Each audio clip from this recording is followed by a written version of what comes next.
अस्सलाम वालेकुम। Chapter number 8 important short question को डिस्कस करेंगे। ये वो शॉर्ट क्वेश्चन होंगे जो कि पास पेपर में बहुत दफ़ा आ चुके हैं और इन शॉर्ट क्वेश्चन को कम अज़ कम लाजमी तौर पे याद कर लीजिएगा। पहला जो इंपॉर्टेंट शॉर्ट क्वेश्चन है वो है what is the difference between reversible reaction and irreversible reaction. Short question number 2 define state of chemical equilibrium. 3 state law of mass action. 4 Kc value has unit for some reactions and has no unit for some reactions. Justify the statement. Short question number 5. What is the relationship between Kc and Kp? 6. Write down the importance of equilibrium constant या फिर write down any two application of Kc या फिर how does the equilibrium constant of a reaction tells us the direction of a chemical reaction या फिर how Kc decide the extent of a chemical reaction। ये जितने भी short question यहाँ पे discuss किए हैं शॉर्ट क्वेश्चन नंबर 6 में, ये सारे के सारे इंपॉर्टेंट शॉर्ट क्वेश्चन है, पास पेपर में बहुत दफ़ा आ चुके हैं। इन सब शॉर्ट क्वेश्चन का आंसर सेम है, मतलब ये केसी की इंपॉर्टेंस अगर याद करोगे ये सारे के सारे शॉर्ट क्वेश्चन वहाँ पे मौजूद हैं।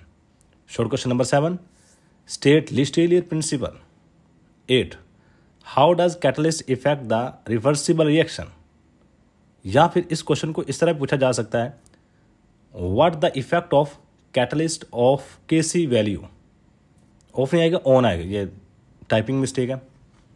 Short question number 9 how ammonia is prepared by Haber process and write down the optimum condition for the preparation of ammonia. 10 what is ionic product of water, give its value. Short question number 11 what is the difference between pH and pOH.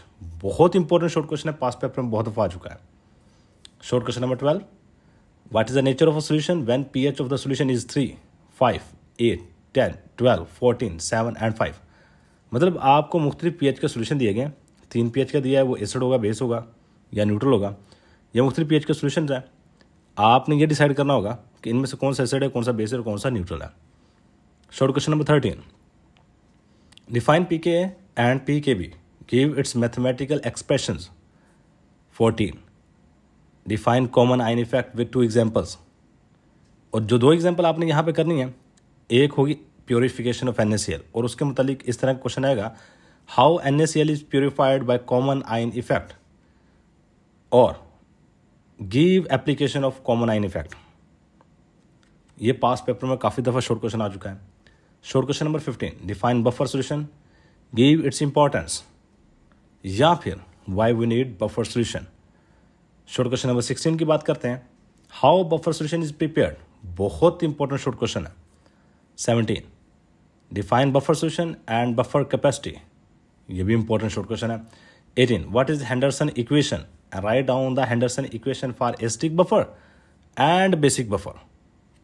Short question number 19 define solubility product and give example। 20 write down any 2 applications of solubility product। short question number 21 what is the effect of pressure presence of a common ion effect on solubility। यही हमारे पास important short question है जो कि पास paper में बहुत दफ़ा आ चुके हैं। इन शॉर्ट क्वेश्चन को अच्छे तरीके से प्रिपेयर कर लीजिए।